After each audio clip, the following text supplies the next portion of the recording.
আসসালামু আলাইকুম ওয়া রাহমাতুল্লাহি ওয়া বারাকাতুহু। যাচ্ছেন কোথায় ভাই? জরুরি একটা বিষয় এবং ভিডিওটা শেষ পর্যন্ত দেখে তারপর যাবেন ইনশাআল্লাহ। দেখেন ভিডিওটা।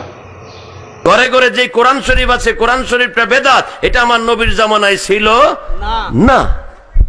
এত সব বেদাত।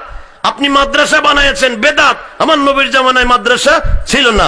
আপনি কুরবানির চামড়া কালেকশন করেন, এটা বেদাত। আমার নবী কুরবানির চামড়া কালেকশন করে নাই। আপনারা মাদ্রাসার বার্ষিক সভা করেন, সম্মেলন করেন, এটা বেদাত। আল্লাহর নবী বার্ষিক। আপনার মতামতটা কমেন্ট বক্সে বলে যাবেন। এরকম ভণ্ড মাজার পূজারী এরকম কথা বলছে, ও কি এখনো 95% মুসলমানের দেশে জীবিত অবস্থায় আছেন?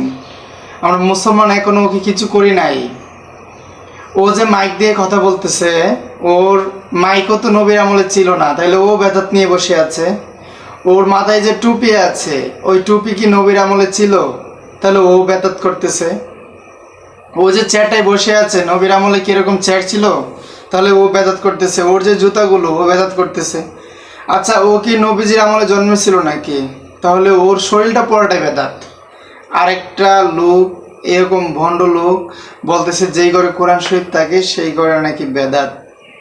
আচ্ছা বলেন, এরকম ভণ্ড, এরকম মূর্খ গণ্ড মূর্খদেরকে জোতা পিটা করে দেশ থেকে তাড়ানোর দরকার। কথা বলেন ঠিক কিনা? ভিডিওটা বেশি বেশি শেয়ার করে দেন, ভিডিওটা বেশি বেশি শেয়ার করে দেন। এই ভণ্ডর মুখোশ খুলে দেন।